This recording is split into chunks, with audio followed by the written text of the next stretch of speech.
The Metro on 1019 WDET-FM. I'm Tia Graham. Now, typically at the beginning of a new year, we establish resolutions or set goals for ourselves. But behavioral economists believe we could be doing more to change our spending habits. So many services nowadays, from streaming to software and gym memberships, use a subscription model. It forces us to pay for the things we want monthly or annually.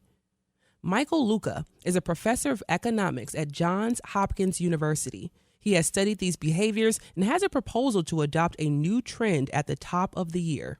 He suggests we take time in January to double-check all our accounts that automatically withdraw money and get rid of the service we no longer use. It's called Defaults Day. He joins me right now. Professor Luca, welcome to the Metro. Thanks for having me, and Happy New Year. Happy New Year. So you recently wrote an essay in Bloomberg where you recommended ditching New Year's resolutions for something you call Defaults Day, which centers this idea of a default bias. Now, what is a default bias? Let me start with a quick question for our listeners to think about, which I think really illustrates the issue, which is, do you know how much you're contributing to your retirement plan each paycheck? I ask this question because, as it turns out, the answer for a lot of people is whatever the default is. If your employer has automatically enrolled you, then you're going to have more of a tendency to be contributing than if you have to actively sign up. And that's because of one of the strongest tendencies in behavioral economics, which is the tendency to stick with a preset option, even if there's something else that would be better for you. And that's what economists call default bias. Wow. Well, you know what? I think I'm struggling with that a little bit now. So thank you for explaining that. So what is Defaults Day and how does it work?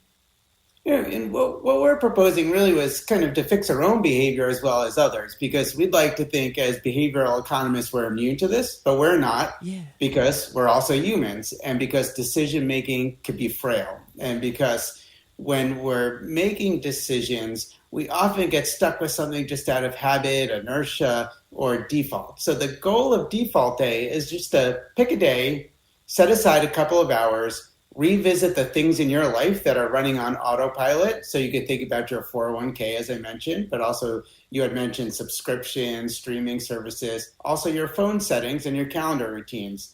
And the basic idea is to go through all of these, identify what things are happening by default, keep the ones you like, change the ones you don't. So you just talked about it. We both just talked about it a little bit, but examples in your essay include spending money like streaming services or gym memberships. But you did also mention those saving for retirement. Explain how these scenarios represent what you are describing.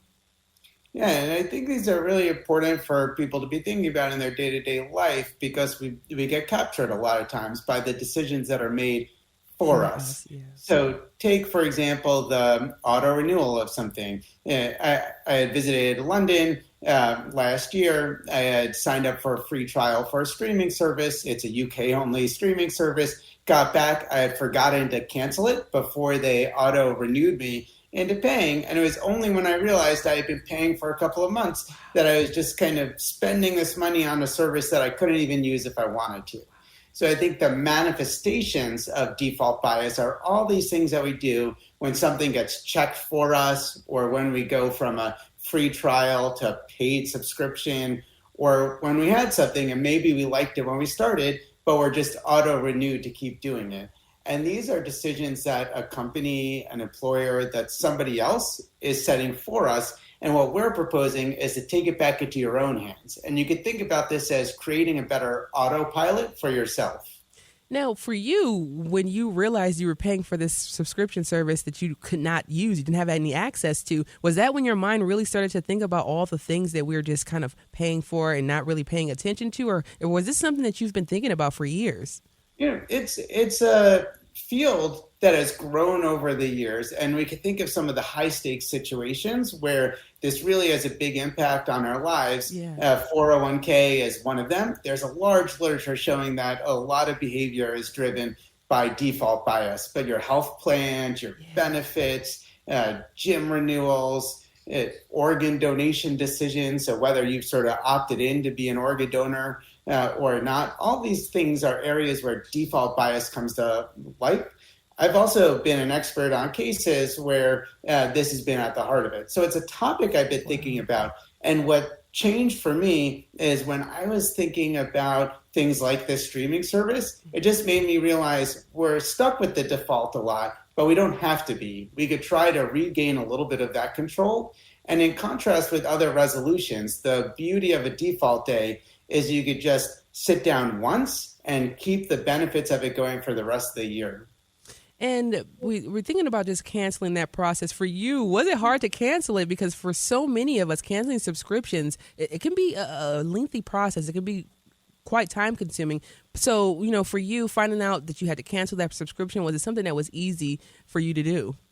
Yeah, there have been a lot of policy efforts to try to think about this. And to be honest, there's more work to be done on the policy side to try to make sure that, when you sign up for something, it should be just as easily to cancel it. And it's not always, but that's not the only barrier. So what we're proposing, and this is the beauty of just setting aside part of a day for it, is to really go through. Some things you'll find are easy. So for your 401k or your benefits, once you navigate it, you should be able to sort of find it. Other things take a little bit of guidance, and some things you sort of need to stick with a little bit more. And I think as consumers, we could really try to do that cost benefit. But I think the point of default bias is that even when it makes sense to switch, we don't always do it. So it's just being a little bit more proactive and pushing through with it.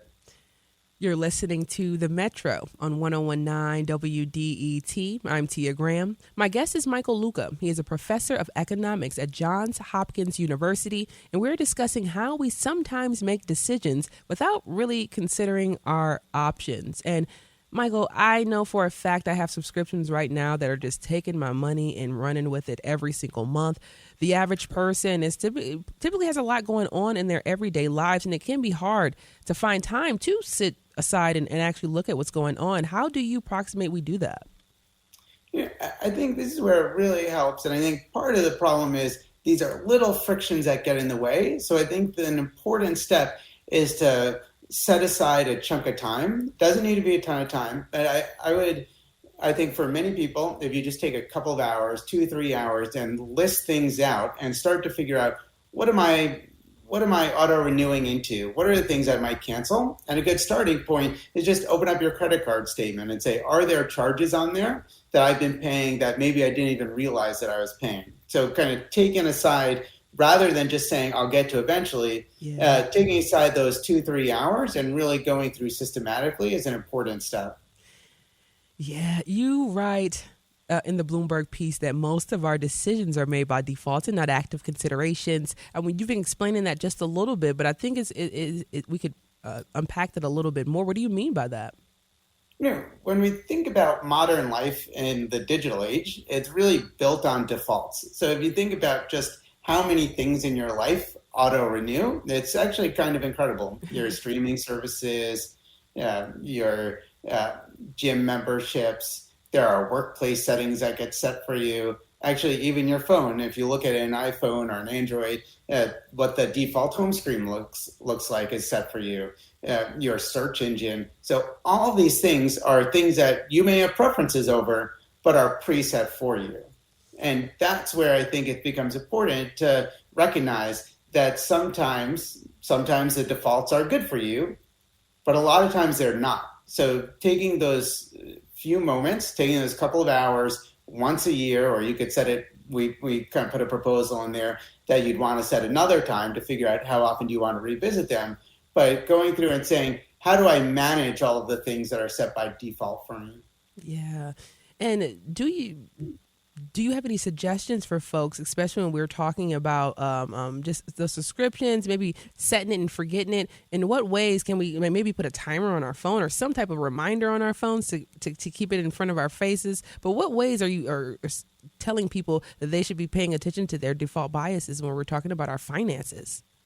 Yeah, so finances are a big area, and especially now we're sort of living in an economy that could be complicated for a lot of people. And I think sort of there's the one-time stuff, going through, figuring out what things you're paying for you don't use. I found several. So in addition to the streaming app, there was a ukulele tuner that we had gotten with our kids and realized we don't even play the ukulele anymore, and we're still paying for this tuner app. And I look at things like that, and I'm like, well, that's money we could just be saving, but we're paying because we've been auto-renewed into it. So I think there's that one-time set of things. And you also touched on how do we get better at following through on resolutions? That's a tough one. But on the flip side, I think the more that you could turn things into something that feels like a default. So, for example, we see gym memberships swell in January and start to go down in the months after that. If you really want to commit to going to the gym, you might want to say, here's the default time and default day that I'm going to be going. And you could always not go. The default is for you to go, say, Mondays, Wednesdays at 7 a.m. That's my default as of right now. The default actually is not going, but we're going to get there. We're going to get there, Professor. But I understand these default settings leave us susceptible to being exploited as well. But don't they also serve a useful purpose? People are juggling so many things nowadays. One would hate to forget to pay an important bill. Yeah, and I can't imagine going to a world where there's no auto renewal. It would be painful if every month you had to renew your gym membership. So we're not proposing having no defaults. We're not proposing having no auto renewal. What we're proposing is that rather than companies really deciding for you what your autopilot looks like, that you should decide for yourself what your autopilot looks like. So the benefits of defaults are that things take time, things can be complicated, and this helps to simplify it for you. Now, how do people think about defaults? Default sometimes may feel like a recommendation. If my employer has set a default health plan or a retirement plan, I may assume that they've thought about what's best for me. Maybe because I'm just not paying attention at all, maybe because it's costly or time consuming or I'm just too busy. And so those are the psychological foundations of why default bias exists.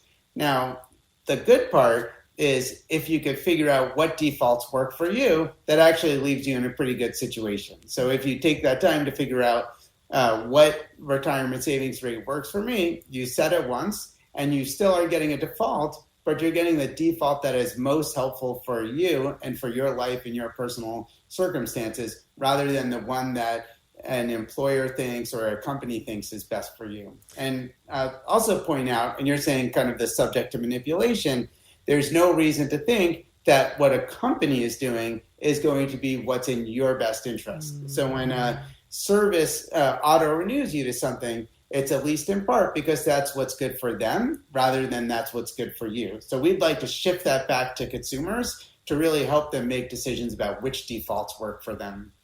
So, Professor Luca, you laid out our problem. People are more often than not choose default settings, and it can cost us. It costs us a lot of money. On average, do you have that figure in your head or somewhere around you? On average, how much money is being wasted when we aren't canceling our subscriptions? Yeah, so I don't have a number kind of readily off my head, but you could just think about all of the streaming services that you may have. So I had signed up for one where it was really just to watch one show. The show was over, and I had forgotten to unsubscribe to the service. So you could think about some of these being hundreds of dollars a year that may quickly add up for people. So that's on the services side. So I think really looking through. Also, you could think about things like Uber, DoorDash, Instacart. They all have these extra pay memberships that may or may not be good for people, but people may want to think about, am I subscribing to that? Do I need to be subscribed to that? Am I better off doing it or am I better off canceling? So I think if you sort of look around, you'll find lots of pockets where you've just signed up for something and may not remember. But it's also not just the money from services. It's also think about all the emails you get that are reminders. Some may be useful, but some you may want to unsubscribe by just to simplify your inbox a little bit. And you could think about things like, what are your broader and longer term goals? So retirement savings is a big one. We should think about whether the default that's set for us in terms of how much we're saving is the right one, and really take a few minutes. And that over the course of your life really compounds. So one last time, Professor Luca, you've laid out the problem once again. So how do we address it? How do we not, especially for those when you're talking about 401ks and retirement, how do we not leave the money on the table? Yeah, I think it's really just how can we, for ourselves, create a better autopilot? We live in a world where autopilot is too often set for us. You've got companies auto-renewing us for things, taking us from a free product to a paid product without us recognizing. You've got employers, even well-intentioned employers, setting a default contribution that may or may not be the right one for us. So our proposal is to sit down, take whatever it may be for you, half a day, couple hours, whatever time you could carve out, and say, what are the big items where defaults are set for me, and how can I create a better autopilot for myself? Michael Luca is a professor of economics at Johns Hopkins University. Professor Luca, thank you so much for joining us on the Metro today and helping us break this down so we can go into 2026 better prepared. All right, great. Thank you.